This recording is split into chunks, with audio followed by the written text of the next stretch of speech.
Hi everyone, एक बार फिर से वेलकम टू माय चैनल जहां पे सिर्फ और सिर्फ पढ़ाई होती है, फालतू फालतू की बात नहीं होती।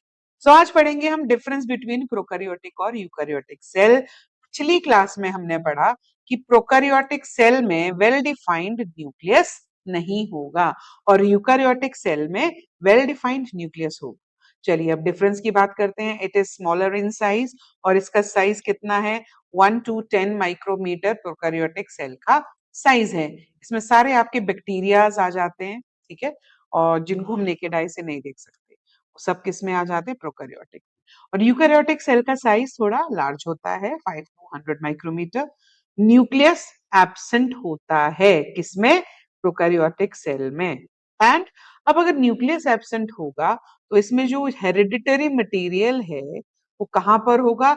It lies free in the cytoplasm. वो साइटोप्लाज्म में ऐसे ही पड़ा हुआ होगा। यूकैरियोटिक सेल में एक न्यूक्लियस प्रेजेंट होगा। न्यूक्लियस का स्ट्रक्चर हम ऑलरेडी पढ़ चुके हैं, समझ चुके हैं, है ना। और प्रोकैरियोटिक सेल में सिंगल क्रोमोसोम प्रेजेंट है। यूकैरियोटिक सेल में दो या दो से ज्यादा क्रोमोसोम प्रेजेंट है। न्यूक्लियोलस प्रोकैरियोट्स में नहीं होता, ठीक है, और यूकैरियोटिक सेल में होता है। अब प्रोकैरियोटिक सेल में ना तो न्यूक्लियस होगा और ना ही मेम्ब्रेन बाउंड ऑर्गेनेलीज प्रेजेंट होंगे, ठीक है। यूकैरियोटिक सेल में जो ऑर्गेनेलीज होंगे, सेल ऑर्गेनेलीज, वो मेम्ब्रेन बाउंड होंगे। राइबोसोम्स 70s होंगे प्रोकैरियोटिक सेल में और 80s होंगे यूकैरियोटिक सेल में।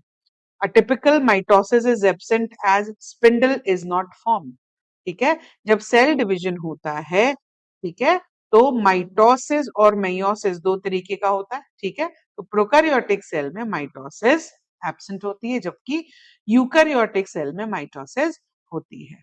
एग्जाम्पल प्रोकैरियोटिक सेल के हैं bacteria, cyanobacteria, blue green algae, algae misprint है, आप लिख लीजिए। एंड यूकैरियोटिक सेल के एग्जांपल्स हैं plants, animals, fungi and protista.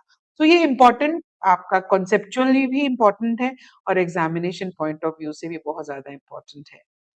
Please let me know कि आप किस टॉपिक को समझना चाहते हैं, कमेंट डाउन और स्टे ट्यून्ड। Thank you.